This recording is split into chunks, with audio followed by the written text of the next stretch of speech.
Hey, Mr. McClure, it's Chase. Today we are going to be discussing question 3 of our FRQ assigned to us as part of our Unit 1 Mastery project, and we're going to be explaining it step by step. So the question that they're asking is, I'm sorry, let me pull it up.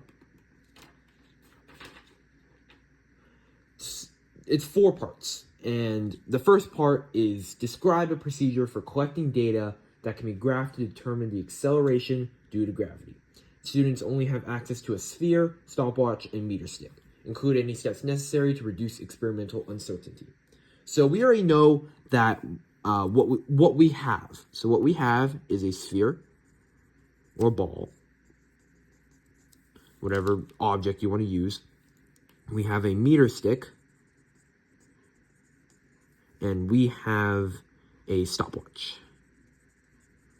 And so using this, we can only find 2 things for certain. We can find the height of how far we can drop something, so height, and stopwatch, all we can really do accurately is time. And so with these 2 measurements, the only formula that we can use is distance over time squared. And this is how to find our velocity. And so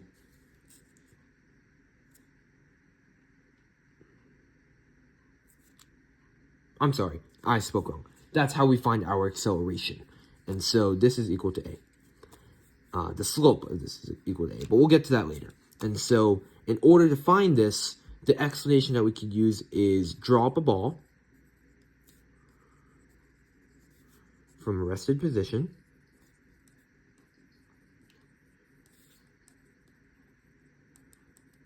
from multiple heights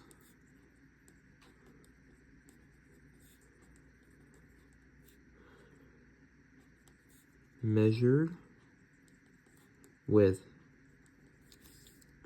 a meter stick. And what we can do to record time, because this is recording height, right here. What we can do to record time the amount of time from the ball released to when it hits the ground.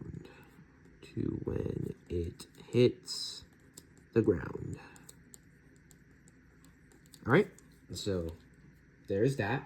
And to get rid of uncertainty, which is, another thing we need to find. So uncertainty is something we need to solve.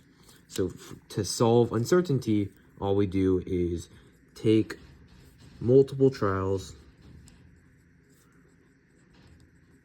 from each height. I'm sorry, the cat is clawing at something. Each height. And to reduce uncertainty.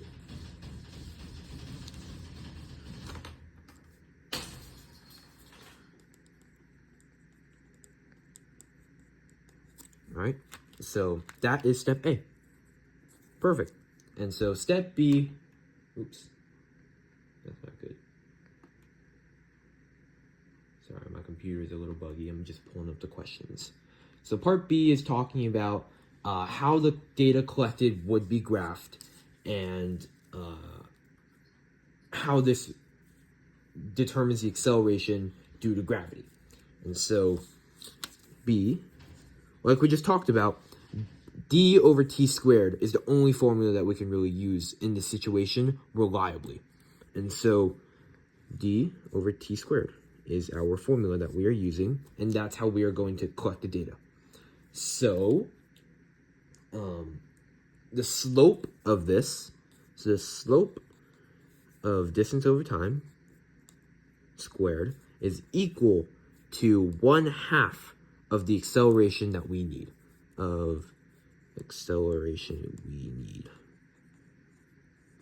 because the other half is gravity. And so gravity serves as the other half. So if we do slope over gravity, we have our acceleration.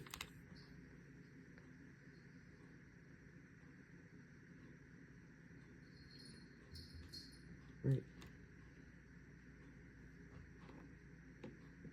Yes. Okay, so that is step B. And step C is asking to graph this. And so we have a couple pieces of data already. The data that we have is velocity, meters per second, and time in seconds. And so we have 1.0, 0.1, 1.7, 0.3, 3.0, 0.5, 3.7, 0.7, 5, and 0.9. So this is the data we have. And so first what we have to find is what we would label our graph. And so if I can just count correctly, this would be 1, 2, 3, 4, 5, 6, 7, 8, 9, 10. That's 9. This is 10. And so then we make another line for our horizontal, which is 1, 2, 3, 4, 5, 6, 7, 8, 9, 10. So we have 10 and 10. And our assignment tells us that the horizontal is time in seconds. So this is already a given. So we can put, since this belongs here, we can just start to label this. So 0.1, 0.2, 0.3, 0.4, 0.5, 0.6, 0.7, 0.8, 0.9, 1. So this is 1 second right here. And so this is what we need to find.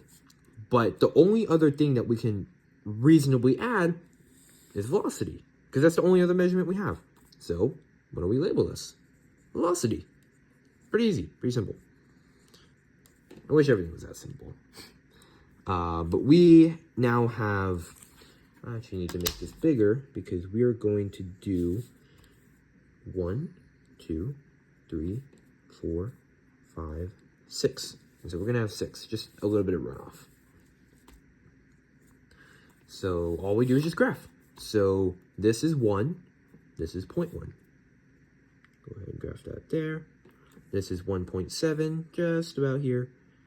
0.3 here. So this is an estimate. Just, we don't have a honed in graph like this. So it'll just have to be what we have. And then we have 3 and 0.5. So some of this will be accurate. And then some of this, like 3.7, somewhere around here. 0.7. Again, it's just the estimate. Just kind of going off of the general feel. And then 5 is 0.9. And so what we're going to do now is draw something called a line of best fit. And what that is just a line straight down the middle of all these points that kind of reflect about where our data plot should be. And so we're actually going to get to this line of best fit in just a couple seconds. We are just going to make sure that's it. That's all the questions asking. Yes. So this is it. And this is our line of best fit. So then we can move on to part D. Let me move on to part D on my computer.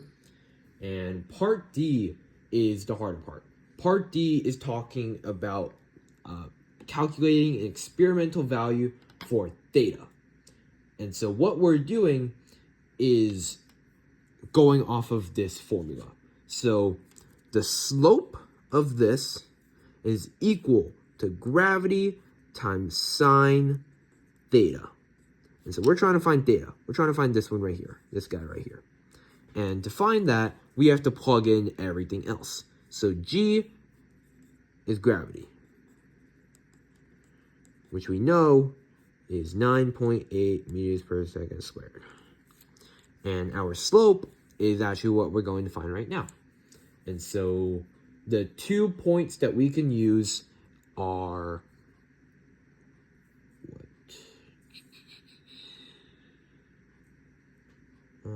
Can we keep this simple? We can try. So we can go these two and these two, just because they're whole numbers, and it'll be a lot easier.